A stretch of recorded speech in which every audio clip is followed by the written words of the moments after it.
The terrier cast him a baleful look at being so rudely disturbed, then wandered over to jump up on the sofa Arthur had abandoned, and wriggled his way into the centre of the dog pile, still occupying most of it. Iggy rose, all fluid grace and lean muscle from a lifetime spent more outdoors than in. "I'll help you." The two of them left the family room via the opposite door, just as Lancelot's silvered head popped round the other one. "Traitors," Arthur muttered, before offering his uncle a weary smile. "How is she?" He pointed at the cordless phone in Lancelot's hand. "Poisonous as ever?" His uncle made no attempt to lower his voice as he thrust the phone towards him, and Arthur winced at the indignant squawk coming down the handset. "I'm off down the castle for a pint." The only pub in the small village that sprawled out from the edges of the Ludworth estate wasn't the most imaginatively named establishment, but there was a guaranteed warm welcome for all who entered its front door. Arthur wrapped his hand over the receiver. "You're not coming out with us later?" Lancelot shook his head, the fierce frown on his rugged features melting away, leaving behind lines of strain and grief. "Can't do it, lad. Saying goodbye to him once was bad enough." Arthur swallowed. He didn't feel much like doing it himself, but his father had been very clear about his final wishes, so he would honour them together with Tristan and Iggy. "We'll walk down afterwards and say hello to everyone. And make sure Lancelot didn't fall down one of the grassy embankments, which were all that remained of the once imposing moat that had protected the residents of Camland Castle from invaders for centuries on his way home." With a brief nod, his uncle left the room. Having no more excuses to avoid speaking to his mother, Arthur lifted the phone to his ear. "Hello, Mother. How are you?"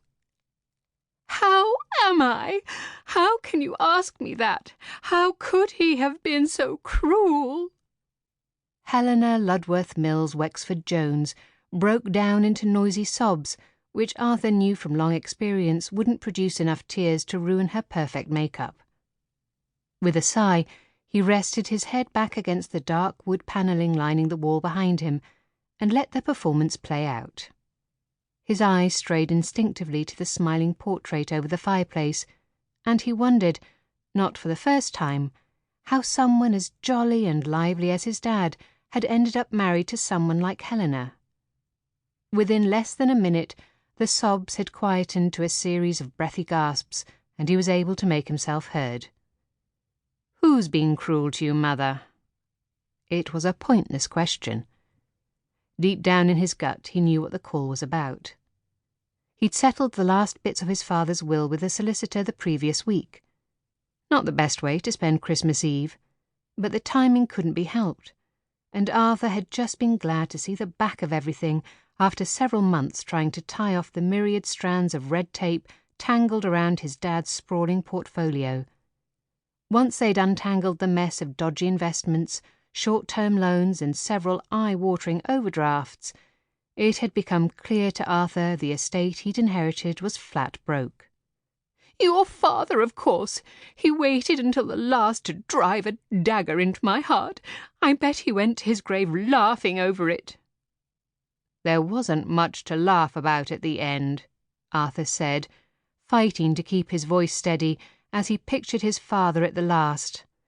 Uther's once hearty frame had been reduced to little more than skin stretched over bone by the cancer that had ravaged him in a few short months.